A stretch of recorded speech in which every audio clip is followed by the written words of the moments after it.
अजीजो, आसा बादशाह जो है ये यहूदा का तीसरा बादशाह था और ये दाऊद की, याद रखना, चौथी नस्ल थी। दाऊद से सुलेमान पैदा हुआ, नंबर 1। सुलेमान से रुबहाम पैदा हुआ, नंबर 2। रुबहाम से अबियाम पैदा हुआ, अबियाम से आसा बादशाह पैदा हुआ। यानी ये दाऊद की, याद रखना, चौथी पीढ़ी थी। तो 3 पीढ़ियां थी, वो जवाल में रही, वो शर्मिंदगी में रही, वो कानून के खिलाफ अपनी जिंदगी जीती रही।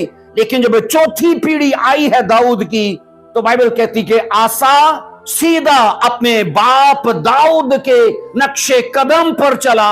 उससे पहले अगरचे 3 पीढ़ियां थी जिन्होंने खुदा के कलाम की हकारत की, लेकिन बाइबल ये कहती है यहूदा के जो 5 बादशाह वो गुजरे हैं, जो दीनदारी में, जो खुदा प्रस्ती में वो वफादार रहे और खुदा के साथ वो अपने मरते दम तक वो जुड़े रहे। उन 5 बादशाहों की जिन्हें बाइबल दीनदार बादशाह कहती है, उनकी बुनियाद जो थी ना, वो दरअसल आसा बादशाह ने रखी थी।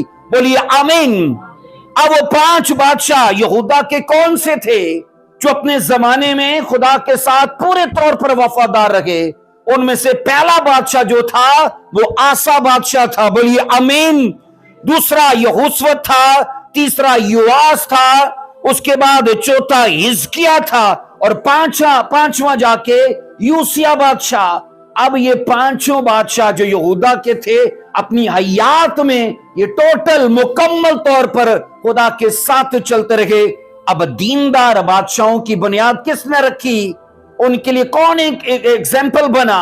बोलिए आसा बादशाह। बोलिए, मैं यहूदा के बादशाह की बात कर रहा हूं, क्योंकि दाऊद तो या सुलेमान वो तो 12 कबीलों का बादशाह था ना, पर यहूदा जो एक कबीला था, अब जब वो अलग हुआ इजराइल से, तो उनमें दीनदार बादशाहों की बुनियाद रखी है आसा बादशाह ने। बोलिए आमीन।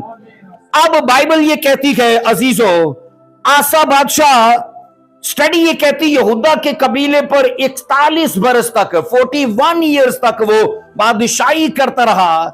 इतना तवील अरसा वो राज करता रहा यहूदा के कबीले पर। और बाइबल ये कहती है आसा बादशाह के पहले 10 वर्ष जो थे ना, वो बड़े अमन के गुजरे, बड़ी सलामती के गुजरे। उन 10 सालों के अंदर वो खुदा में पुरसुकून तरीके से चला। और स्टडी ये कहती है अजीजों, उसका दिल यहोवा खुदा के साथ मिला हुआ था, इसलिए उसके 10 साल जो थे ना, खुदा ने उसे पीसफुल दिए। अब यहां पर हम ये पढ़ते हैं उसने अपने बाप दादा के गुनाहों को नहीं दोहराया। इसके बाप दादा अगर हम सोचें तो उसका बाप अबियाम है, फिर उसका बाप रुबहाम है, फिर उसका बाप सुलेमान है। इसने इनके गुनाहों को नहीं दोहराया, बल्कि दाऊद के नक्शे कदम पर चला और रास्तबाजी की जिंदगी इसने अख्तियार की। अब याद रखिए, इसकी सल्तनत के पहले 10 साल गुजर गए और जैसे ही 10 साल मुकम्मल हुए, एक नागहां इस पर एक हमला होने को तैयार था। और कुछ ऐसे लोग थे जिन्होंने आसा की बादशाही के खिलाफ साजिश की। आइए जरा दूसरा तवारीख उसका 14वां बाब उसकी 9 आयत से पढ़ेंगे। कलाम ये कहता है, यहां पर हम ये पढ़ते कि उसके पुरअमन 10 साल गुजरने के बाद कूशी लोगों का एक बड़ा अम्बवा, एक बड़ा लश्कर इस पर हमला करने के लिए आ निकला। यहां पर लिखा है दूसरा तवारीख 14 बाब और उसकी 9वीं आयत में, इनके मुकाबला में जारा कूशी 10 लाख की फौज और 300 रथों को लेकर निकला और मरीसा में आया। अब याद रखना, एक बहुत बड़ा लश्कर है, 10 लाख फौज।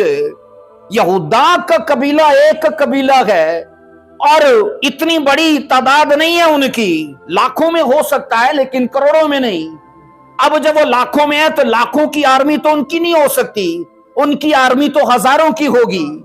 अब स्टडी ये कहती है जारा कुशी जो था वो 10 लाख फौज लेकर और 300 रथों को लेकर निकला और यहूदा के ऊपर उसने अटैक कर दिया।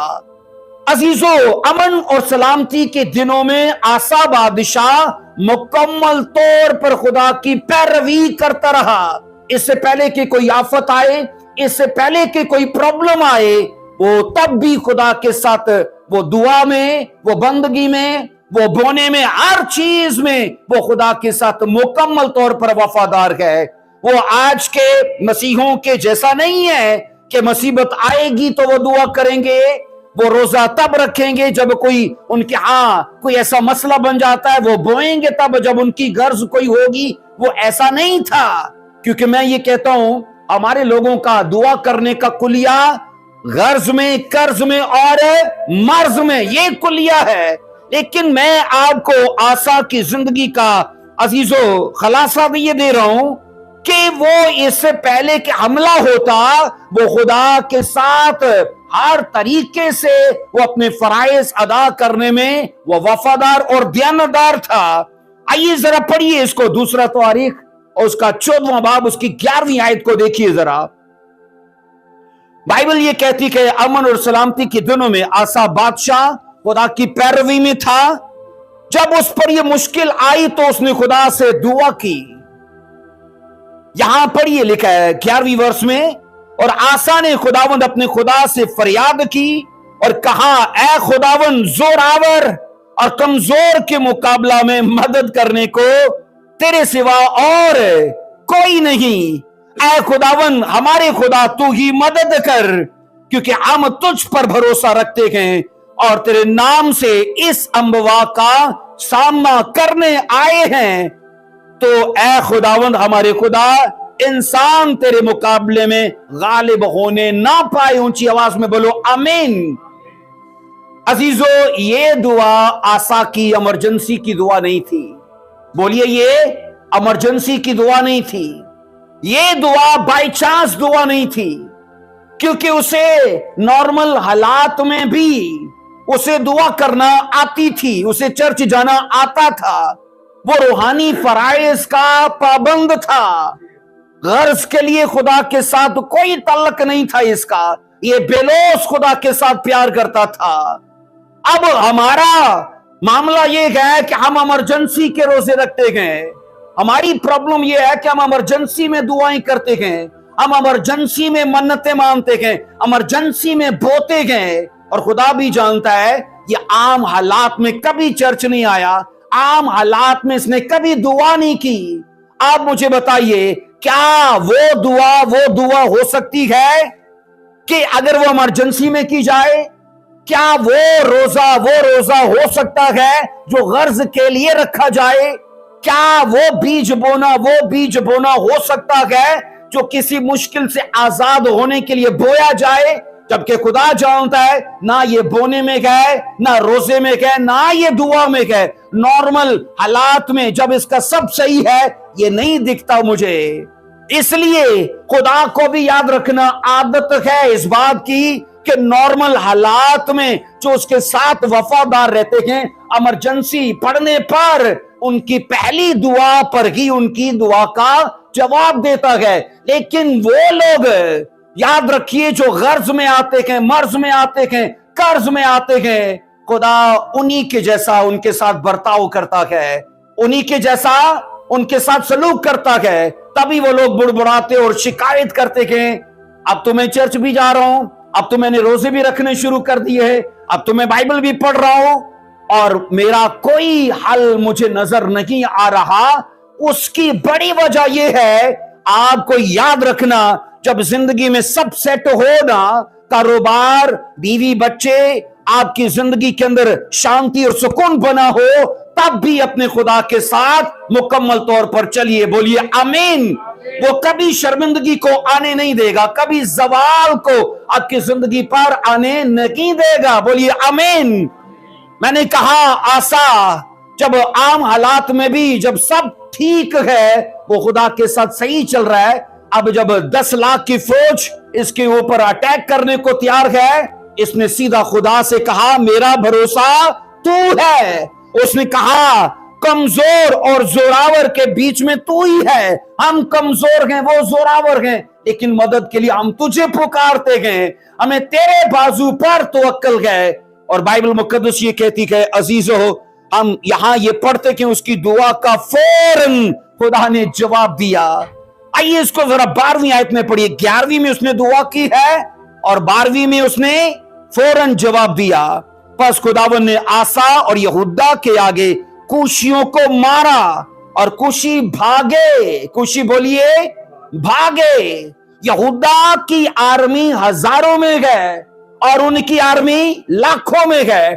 10 लाख की फौज मामूली फौज नहीं है। और कलाम ये कहता है आसा को खुदा ने देखा कि अपनी जिंदगी के आम हालात में भी ये बोने में, ये दुआ करने में, रूहानी फराइज में ये मुकम्मल तौर पर पाबंद है। और पहली ही कॉल लगाई खुदा को, खुदा ने उसे आंसर दिया। और ये सोचो उस जंग में खुद उतर आया। खुदा ने खुद लिखा है उन 10 लाख के फौज को, कुशियों को मारा और वो उल्टा भाग गए।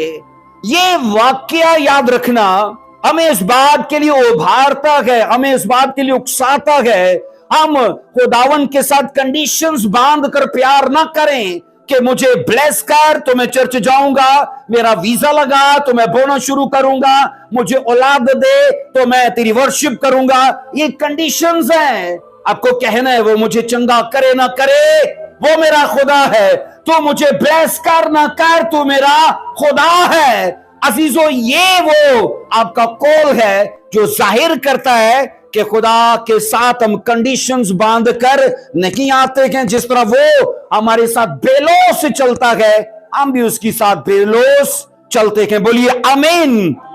अजीजों आसा और उसके लोग, बाइबल ये कहती है बड़ी मुश्किल में थे लेकिन खुदावन ने उन्हें फतह अता की।